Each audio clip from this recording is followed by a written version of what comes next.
Vamos a ver nuestras Biblias, hermanos, en el Evangelio de Lucas, capítulo 2. Estamos en el capítulo 2. Hemos entrado ya al capítulo 2. Y me voy a permitir leer del versículo 1 de Lucas, capítulo 2, hasta el versículo 40. Lucas, capítulo 2, Lucas 2, versículos del 1 hasta el versículo 40. Dice la palabra de nuestro Dios de la siguiente manera. Aconteció en aquellos días que se promulgó un edicto de parte de Augusto César que todo el mundo fuese empadronado. Este primer censo se hizo siendo Cirenio gobernador de Siria, e iban todos para ser empadronados, cada uno a su ciudad. Y José subió de Galilea a la ciudad de Nazaret, por cuanto era de la casa y familia de David, para ser empadronado con María, su mujer, desposada con él, la cual estaba encinta. Y aconteció que estando ellos allí, se cumplieron los días de su alumbramiento, y dio a luz a su hijo primogénito, y lo envolvió en pañales, y lo acostó en un pesebre, porque no había lugar para ellos en el mesón. Habían pastores en la misma región, que velaban y guardaban las vigilias de la noche sobre su rebaño. Y he aquí, se les presentó un ángel del Señor, y la gloria los rodeó del resplandor, y tuvieron gran temor. Pero el ángel les dijo: no temáis, porque he aquí os doy nuevas de gran gozo, que será para todo el pueblo, que os ha nacido hoy en la ciudad de David un Salvador, que es Cristo el Señor. Esto os servirá de señal: hallaréis al niño envuelto en pañales, atado en un pesebre. Y repentinamente apareció con el ángel una multitud de las huestes celestiales, que alababan a Dios y decían: gloria a Dios en las alturas, y en la tierra paz, buena voluntad para con los hombres.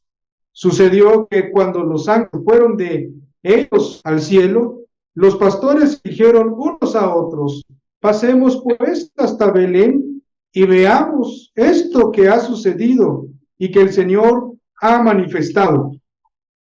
Y vinieron pues apresuradamente y hallaron a María y a José y al niño acostado en el pesebre. Al verlo, dieron a conocer lo que les había dicho acerca del niño. Todos los que oyeron se maravillaron de lo que los pastores les decían. Pero María guardaba todas estas cosas, meditándolas en su corazón. Y volvieron los pastores glorificando y alabando a Dios por todas las cosas que habían oído y visto, como se les había dicho. Cumplidos los 8 días para circuncidar al niño, le pusieron por nombre Jesús, el cual le había sido puesto por el ángel antes que fuese concebido. Y cumplieron los días de la purificación de ellos conforme a la ley de Moisés. Le trajeron a Jerusalén para presentarle al Señor. Como está escrito en la ley del Señor: todo varón que abriere la matriz será llamado santo al Señor. Y para ofrecer conforme a lo que se dice en la ley del Señor, un par de tórtolas o 2 palominos. Y aquí había en Jerusalén un hombre llamado Simeón, y este hombre, justo y piadoso, esperaba la consolación de Israel, y el Espíritu Santo estaba sobre él. Y le había sido revelado por el Espíritu Santo que no vería la muerte antes que viese al ungido del Señor. Y movido por el Espíritu Santo, vino al templo.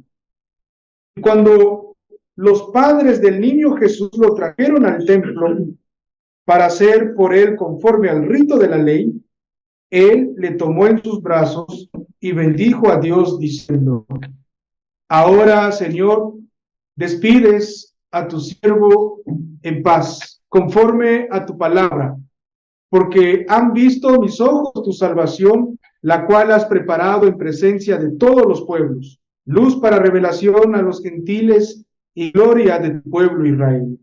Y José y su madre estaban maravillados de todo lo que se decía de él.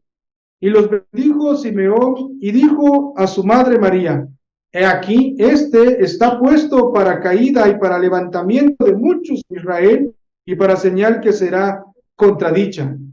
Y una espada traspasará tu misma alma, para que sean revelados los pensamientos de muchos corazones. Estaba también allí Ana, profetisa, hija de Fanuel, de la tribu de Aser, de edad muy avanzada, pues había vivido con su marido 7 años desde su virginidad, y era viuda hacia 84 años, y no se apartaba del templo, sirviendo de noche, de día con ayunos y oraciones. Esta, presentándose en la misma hora, daba gracias a Dios y hablaba del niño a todos los que esperaban la redención en Jerusalén. Después de haber cumplido con todo lo prescrito en la ley del Señor, volvieron a Galilea, a su ciudad de Nazaret, y el niño crecía y se fortalecía y se llenaba de sabiduría, y la gracia de Dios era sobre él. Versículo 21 dice: Cumplidos los 8 días para circuncidar al niño, le pusieron por nombre Jesús, el cual le había sido puesto por el ángel antes que fuese concebido. Le pusieron por nombre Jesús. Ese es el tema de esta tarde que nosotros vamos a pensar y meditar. En el sermón pasado, del domingo pasado, hablamos de que el nacimiento de Jesús fue encubierto por los judíos. Hablamos acerca de eso. Ellos en verdad sabían del tiempo de la venida de Jesús. Ellos conocen de hecho el tiempo cuando el Mesías llegó. Habíamos dicho que ellos tenían una fuerte convicción de que el Mesías venía, pero que también tenían entre ellos una plática que había, y entre ciertas tradiciones que ellos tenían, decían que el Mesías se iba a manifestar en Midgar Eder, si ustedes recuerdan, la torre de los ganados. Allí era donde el Mesías iba a tener su aparición. Y el versículo 8 de Lucas, capítulo 2, allí habla de los pastores. Ahí hace mención de los pastores. Estos pastores no eran cualquiera pastores, eran pastores que estaban al servicio de los rabinos. Los ganados que ellos cuidaban debían estar ahí todo el año, 30 días antes de la celebración de la Pascua. Y en otro material o otro escrito que tenían los judíos de nombre el rollo del ayuno, allí ellos celebraban y tenían una fiesta y hacían referencia a, en cierto modo, un día muy especial que caía en diciembre, en cierto modo, que fue ocultado y que hasta la fecha hoy ha sido ocultado por ellos. Y con esto solamente es para mencionar y decir que la llegada del Mesías es real, es histórica, ha sido tratado de ser ocultado, de ser negado, pero la verdad es que esta venida del Mesías es real. Ahora vamos a ver los movimientos que se empieza a dar aquí en la historia del Mesías, porque de Galilea, como vimos, van hacia Jerusalén, y ahora de Jerusalén, en Belén, van a ir hacia el templo. Y noten que todo el pasaje, desde el versículo 21 hasta el versículo 40, Lo que se va a estar repitiendo y el énfasis que se va a estar dando en esa sección es acerca de la ley de Dios. Lucas va a resaltar este hecho, que la familia de Jesús era una familia que obedecía la ley de Dios. Pero que Lucas lo registre aquí no es simplemente porque no tenía más que escribir. Revela muchas cosas de lo que nosotros debemos aprender aquí acerca de la venida de Mesías. Esto empieza también a mostrar que el trasfondo de este pasaje, esta sección del versículo 21 hasta el versículo 40, se encuentra en asuntos que tienen que ver con la ley, el cumplimiento de la ley. Pero también hay que notar el tiempo que tuvo lugar cuando Jesús nació. El tiempo cuando Jesús nació era gobernado por el Imperio Romano. Era ese el tiempo, era el imperio que estaba. Pero noten que en el relato de Lucas, en cierto modo, coloca estos contrastes, porque mientras el imperio está floreciendo con fuerza, la familia de Jesús está obedeciendo lo que Dios dice en su ley. Él es llevado al templo, Jesús es llevado al templo, dando de esta manera más autoridad a lo que la ley dice y no acerca del imperio, de lo que Augusto está diciendo. Todo esto, no cabe duda, está en control de nuestro Dios. Además, con todo esto, estamos viendo que nada escapa del control de Dios. Y Lucas nos deja ver este hecho. La llegada entonces de Cristo al mundo es una llegada de salvación para su pueblo. Es una llegada que trae paz. Es una llegada que trae reposo para cada uno de nosotros. Es una llegada que viene con gozo, que trae esperanza a este mundo caído. Hay varios episodios aquí, como hemos notado. Hay varias cosas que se han presentado en el relato que Lucas nos presenta acerca de Jesús. Ahora noten que Lucas va a presentar mucha atención de este hecho de Jesús en el templo. Y esto tiene mucha relevancia para nosotros. Allí se dice que le pusieron por nombre Jesús. Y vamos a ver que este acto de poner nombre a Jesús revela varias cosas. Hay tres cosas que manifiesta. La primera cosa que se va a manifestar aquí, en todo este episodio, del versículo 21 hasta el versículo 40, es la similitud que tiene esto que nosotros vemos aquí con el libro de Génesis. Vamos a notarlo. Hay una magnífica similitud. Vamos a notar eso. Lo segundo es que todo está en relación al cumplimiento de la ley. Jesús, siendo un niño que va a ser presentado, cumple por completo la ley. Y finalmente, este episodio nos revela el gozo de la llegada del Redentor. La reacción que hay en aquellos que estaban allí presentes, cómo ellos reaccionaron al saber de quién era este niño que estaba siendo llevado al templo. Dicho esto, empecemos viendo la primera cosa, la similitud que hay con Génesis. Noten cómo ya lo hemos indicado en otros sermones, que aquí también hay una estructura que se está presentando. Ya están en Belén, ahora el viaje es hacia el templo en Jerusalén. Y este viaje al templo, vamos a descubrir, por lo menos allí, un matrimonio, José y María.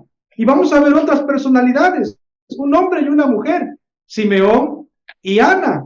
Allí van a estar presentes ellos, hablando del destino del niño que se está presentando, de la obra que va a realizar.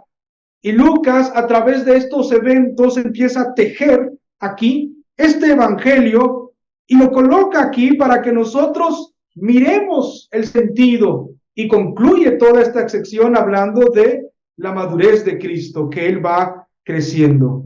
Ahora, noten que esta escena del versículo 21 hasta el versículo 40 sí tiene una gran similitud en Génesis.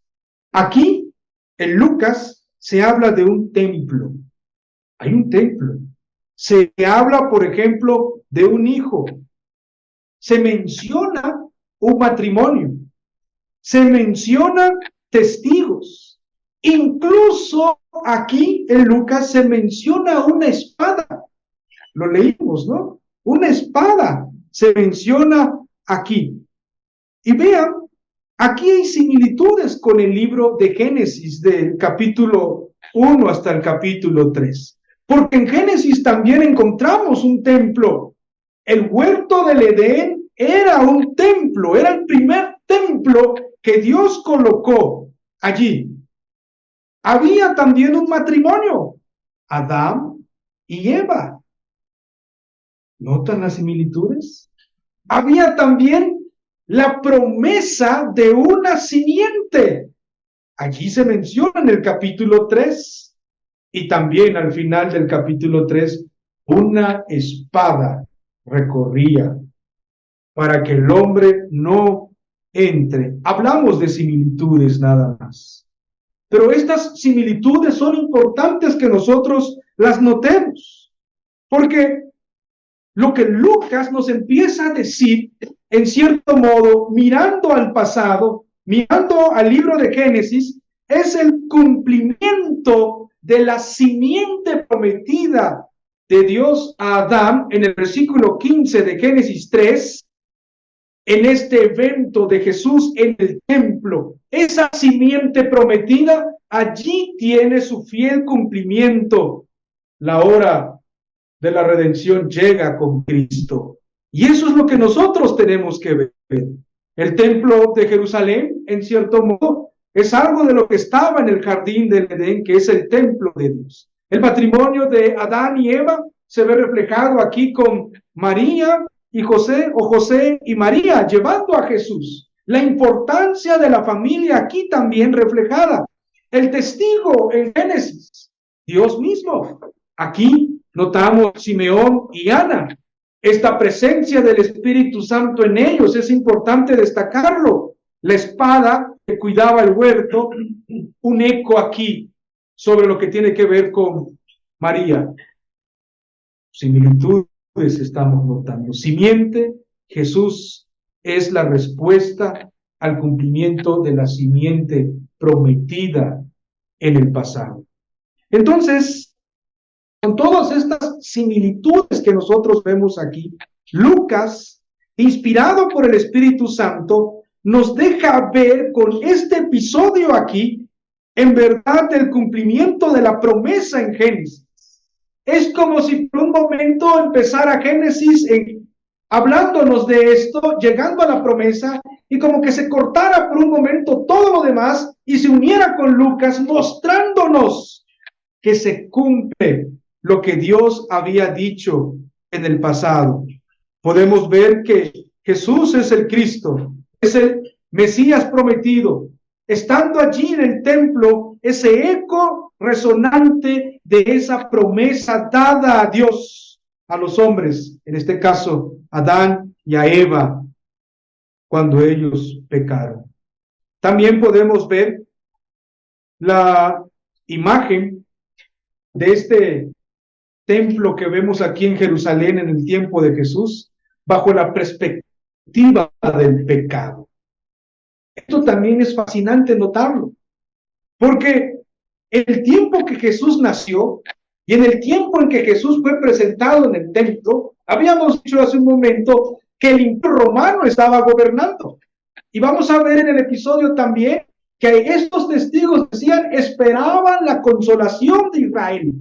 Eso hace alusión a que la situación del pueblo era una situación de pobreza. La situación que se podía ver en términos materiales era el reflejo de lo que ellos vivían en su interior. Habla de las consecuencias que había pasado por el pecado, por la rebelión del pueblo de Israel. Perspectiva de acá. Si nos vamos a Génesis, el hombre desobedeció completamente, quebrantó el pacto de obras, no quiso nada con Dios. Y allí se encuentran también en una situación de pecado, en una situación donde están en un estado de miseria, de culpa, donde no pueden buscar a Dios por sus propias fuerzas, donde se requiere en verdad de un milagro para nuevamente volver a ver a Dios. Y aparece allí Dios llamando al hombre en el versículo 9 del capítulo 3 y dando una promesa de la simiente. Vean otras similitudes que encontramos en este relato que recuerda entonces el pasado, nuestro pasado como iglesia de Dios. Cristo llega entonces. Que Lucas registre la llegada aquí del Mesías no es simplemente para que nosotros digamos, mira, llegó la Navidad. Es para que nosotros notemos lo que se dijo en el Antiguo Testamento tiene este fiel cumplimiento y que en verdad el Señor cumplió su palabra al enviar un redentor por su pueblo, para su pueblo. Y ese pueblo somos nosotros. Leer entonces el Evangelio de Lucas es traer a la memoria también nuestra historia como iglesia en el pasado, de aquellas promesas que Dios hizo, aún en el Edén, tienen su fiel cumplimiento en Cristo. Por eso, en otro pasaje, el apóstol Pablo va a decir que todas las promesas en Cristo son amén. Se han cumplido. Cristo cumple entonces las promesas. Es por él que nosotros hoy ahora podemos ser llamados pueblo de Dios. Es solamente por su gracia. Allí están, hermanos, la similitud que nosotros encontramos en todo este relato aquí en Lucas con Génesis. Pero notemos ahora lo segundo, el cumplimiento de la ley. Algo que va a ser característico en esto. La historia entonces que aquí Lucas está relatando inicia con la obediencia de la familia de Jesús. La familia empieza a obedecer la ley de Dios. Desde el versículo 22, versículo 24, ahí notamos que están obedeciendo. Y esto tiene que ver con la ley que el Señor había dado. Dios había ordenado que los hijos de los judíos fuesen circuncidados. Y Jesús también fue llevado y fue circuncidado. Noten que en los versículos del 22 hasta el 24 se va a repetir la palabra ley de Dios. Aparece, versículo 22. Cuando se cumplieron los días de la purificación de ellos, conforme a la ley. Versículo 23. Como está escrito en la ley. Se repite. Vean también el versículo 39 al final. Después de haber cumplido con todo lo prescrito en la ley. Todo está en función de mostrar que el Señor obedece. Versículo 24 también, para ofrecer conforme a todo lo que dice la ley del Señor. Varias veces se repite esta palabra. Dios había ordenado que todos los hijos fuesen circuncidados al octavo día. Él lo dijo. Esto de la circuncisión tiene que ver nuevamente con Génesis. Génesis capítulo 17. Incluso Levítico capítulo 12 hace referencia a eso. Cuando llegó el día señalado, nos dice aquí Lucas, versículo 21, 8 días, Jesús fue para ser circuncidado y le ponen por nombre ese nombre que el ángel había revelado. Y esto estaba en la ley de Dios. Pero alguien se preguntar, bueno, los circuncidados era porque estaban en pecado. ¿Por qué Jesús entonces se tiene que circuncidar si él no nació en pecado, sino que nació completamente sin pecado? La respuesta que nosotros debemos dar es que sí, Jesús fue circuncidado.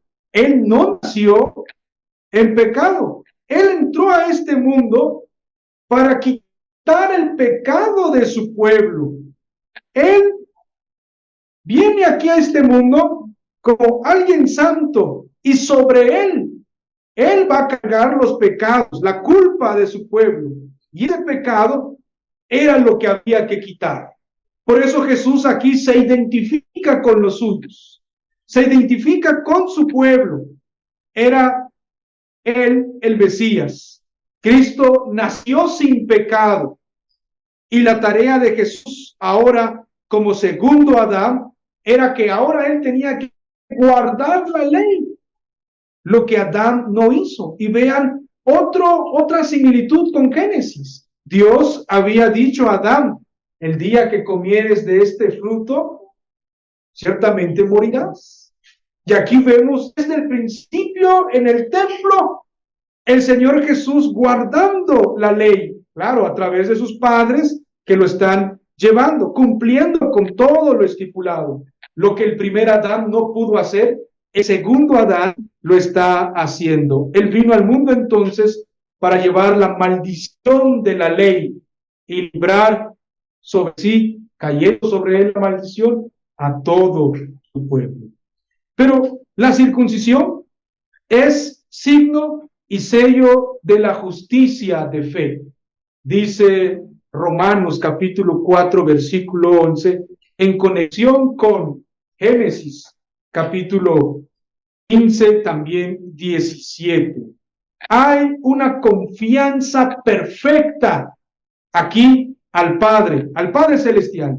La obediencia que se está dando aquí, que se está mostrando aquí, de los padres de Jesús y de Jesús mismo en este sentido, es lo que va a dar su victoria en este ministerio terrenal que va a desarrollar.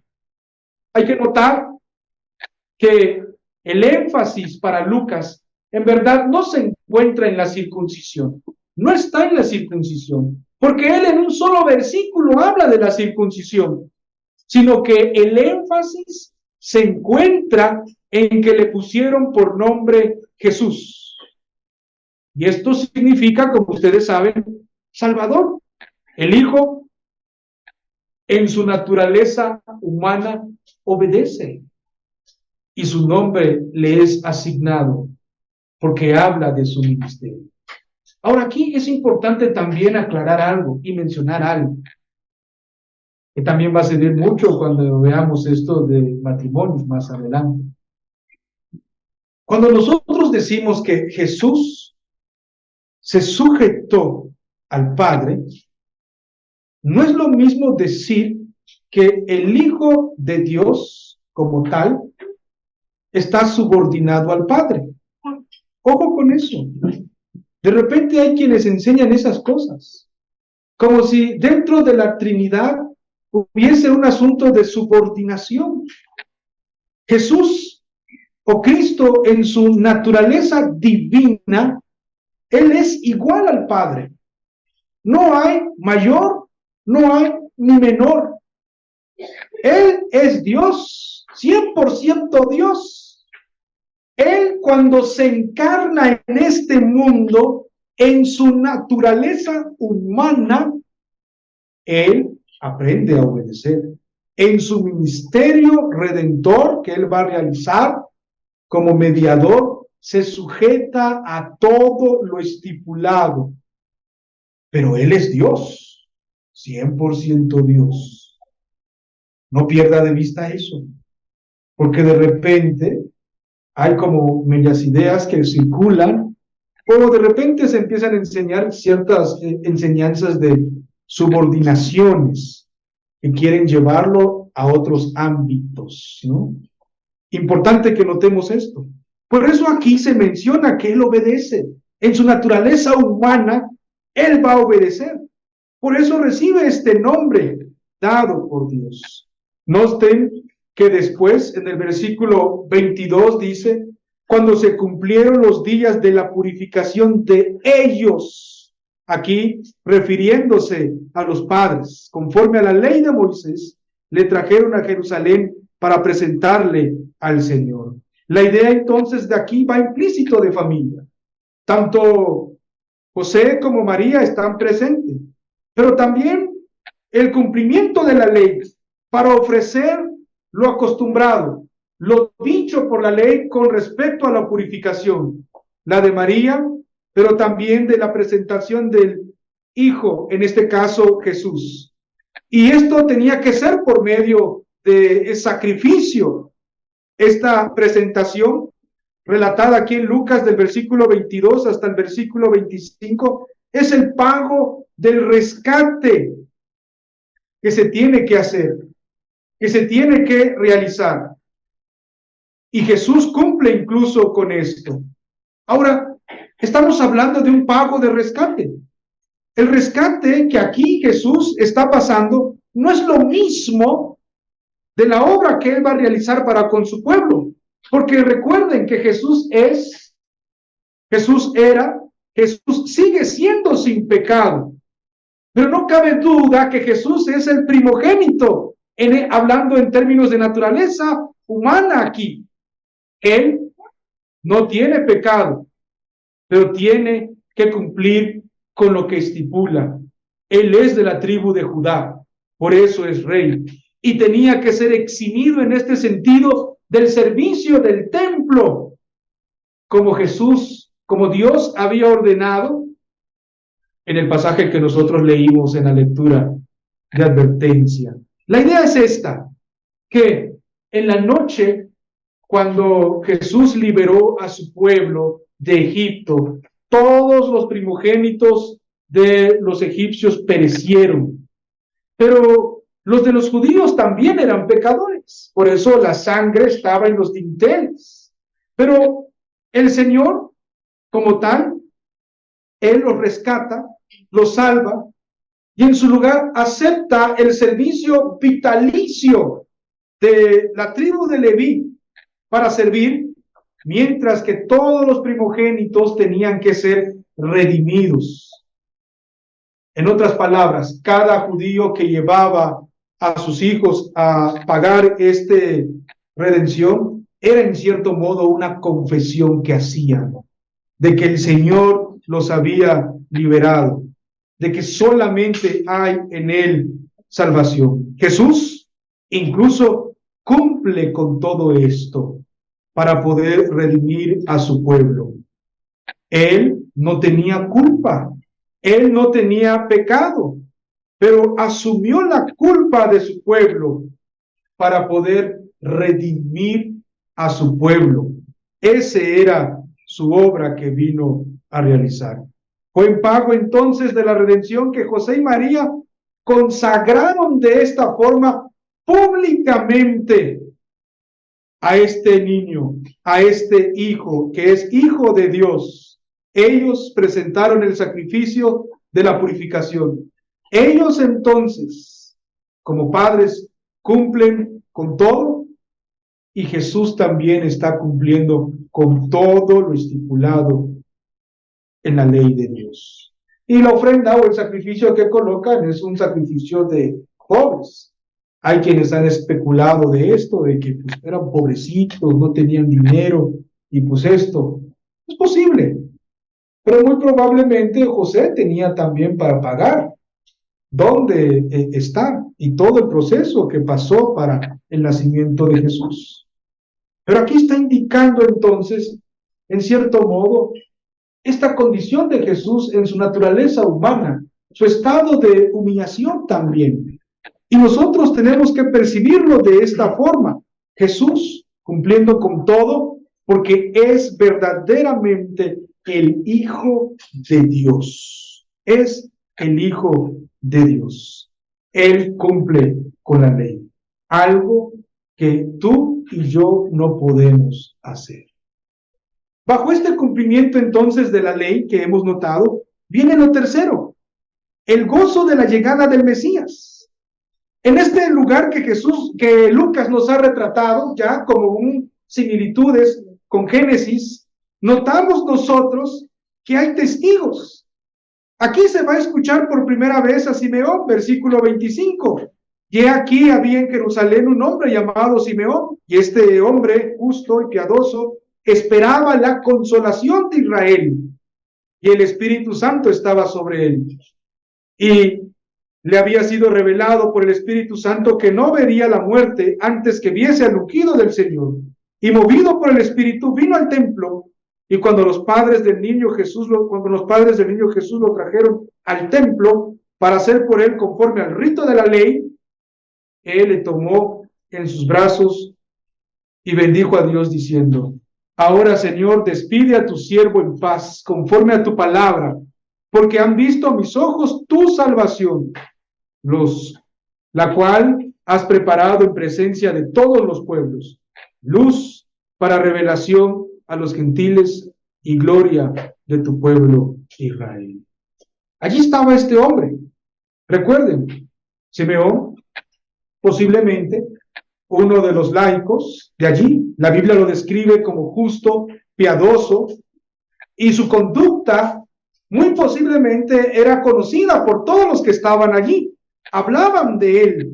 Decíamos el sermón pasado que también es muy posible que los pastores que presenciaron el anuncio de la venida de Jesús fueron también quienes llevaron estas noticias a todos los alrededores. Y posiblemente también allí escuchó Simeón esto. Y él menciona que esperaba la consolación de Israel. Esta expresión también están comunicando que el pueblo estaba en terribles condiciones. Habíamos dicho también que ya habían pasado 400 años y no había voz de Dios. Pero ahora se estaba empezando a escuchar otra vez anunciaciones de la llegada del Redentor. Y la expresión entonces de Simeón muestra esta necesidad que tenía el pueblo de Dios de escuchar, de ver al Redentor. El Espíritu Santo le mueve entonces, lleno del Espíritu Santo, y pronuncia este cántico que tenemos aquí de Simeón. Pero lo que quiero destacar del cántico de Simeón es lo que va a mencionar allí, el Evangelio, lo que él va a cantar. Dice, versículo 30, porque han visto mis ojos tu salvación. ¿Cuál es esta salvación? Él lo va a mencionar allí. Luz para revelación de los gentiles y gloria de tu pueblo Israel. Esa es la salvación. Ese es el evangelio que aquí Simeón está cantando. ¿Qué significa esto? Luz para revelación de los gentiles. Es que los que no son judíos, como nosotros, ¿no? Tenemos luz, tenemos la revelación ya, tenemos el conocimiento de Dios, podemos conocer quién es Dios. El conocimiento de Dios va a determinar muchas cosas en nuestra vida. Y dice, y gloria para tu pueblo Israel. Pues sí, era una gloria, porque de todas las naciones que habían, Dios escogió a un pueblo, el pueblo de Israel, para que de allí venga el Mesías prometido. Esta es la reacción que nosotros encontramos aquí de Simeón. Pero no termina allí, versículo 33. Y José y su madre estaban maravillados de todo lo que se decía de él. Y los bendijo Simeón y dijo a su madre María: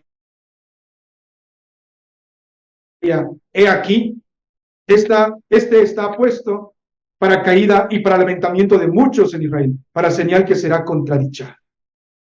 ¿Qué quiere decir esto? Que Jesús va a manifestar los pensamientos de muchos. Por decirlo de otra manera, hablar la verdad de Dios provoca dos cosas en las personas.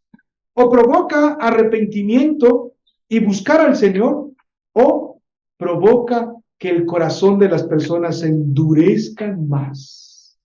Jesús entonces manifestaría estos pensamientos. O terminabas reconociendo que Él es el Mesías, o simplemente lo rechazabas porque tu corazón se había endurecido. Y dice, y una espada traspasará tu misma alma para que sean revelados los pensamientos de muchos corazones.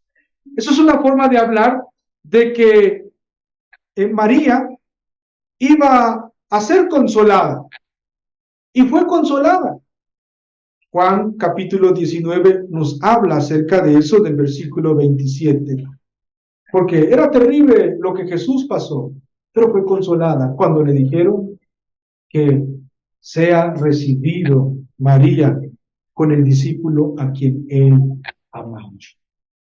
Entonces, Simeón está hablando de esto y está dando a conocer estas cosas. Vean entonces el gozo que tenían estos testigos. Versículo 36.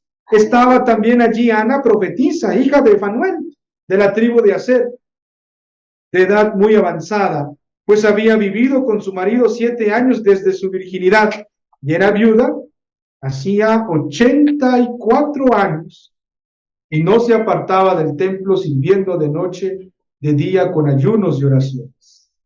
Esta, presentándose la misma hora, daba gracias a Dios, alababa y hablaba del niño a todos los que esperaban otra vez la redención de Jerusalén. Había un remanente entonces, que estaban allí glorificando a Dios. La imagen entonces que nos está pintando aquí Lucas, sí es del cumplimiento de la venida del Mesías, de la promesa dada en Génesis, y alrededor de esto nos muestra el gozo, la alegría que hay por la llegada del Salvador. Jesús, el Hijo de Dios, 100% Dios, y ahora 100% humano, nace para traer redención al pueblo. Y esta es la actitud que se muestra aquí, una actitud de adoración, una actitud de acción de gracias, una actitud de proclamación a otros que necesitan también la redención de Dios. De esto es lo que aprendemos. Cuando nosotros logramos ver estas imágenes como similitudes en Génesis, y nosotros captamos y aprendemos que Jesús es el Mesías, que ha venido, la reacción natural de aquellos que lo perciben está alabando al Señor, dando gracias, cantando, loando su nombre, pero también anunciando esta verdad a aquellos que lo necesitan.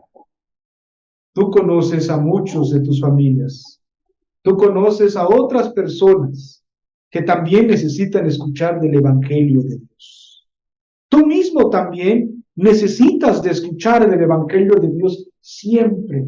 Es un constante. No por el hecho de que nosotros ahora seamos creyentes, digamos, ya no necesite más del Evangelio porque ya conozco del Señor, ¿no? Esto es constante, porque a diario atravesamos por pruebas, por luchas, y necesitamos saber que Jesús vino a cumplir lo que no pudo hacer el primer Adán.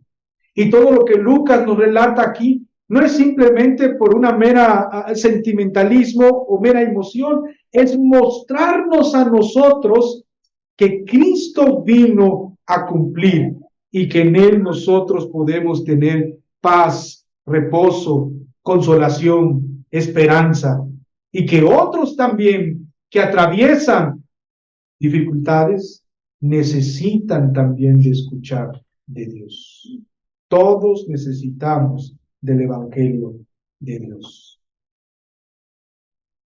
No por el hecho de que digamos nosotros que somos reformados, incluso le podemos agregar otro apellido, ortodoxos, ¿no? Nos hace inmunes al pecado. Tener la sana doctrina no nos hace inmunes al pecado.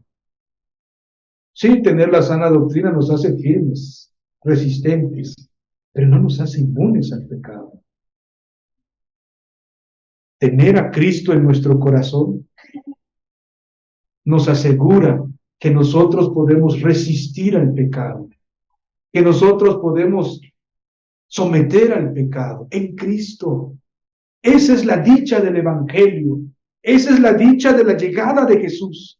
Eso es lo que nosotros tenemos que percibir de este evento que aquí se está anunciando por Lucas. Por eso el versículo 39 cierra con fuerza diciendo, después de haber cumplido con todo lo prescrito de la ley del Señor, volvieron a Galilea, a la ciudad de Nazaret. Cristo en su presentación, cumpliendo la ley, lo que nadie podía hacer como él lo estaba haciendo. Y el niño crecía y se fortalecía y se llenaba de sabiduría, y la gracia de Dios era sobre él. Lucas nos dice esto.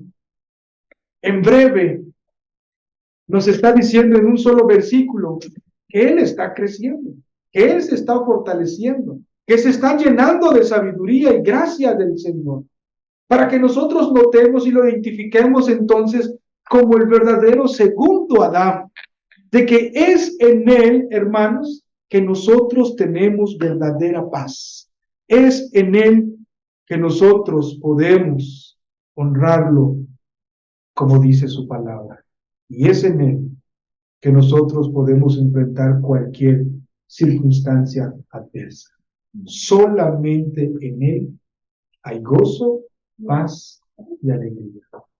Por eso, cuando hablamos de Navidad, celebramos esto, que él vino a cumplir lo que nadie más podía cumplir. Esa es nuestra dicha, de que hoy también estamos ante un templo.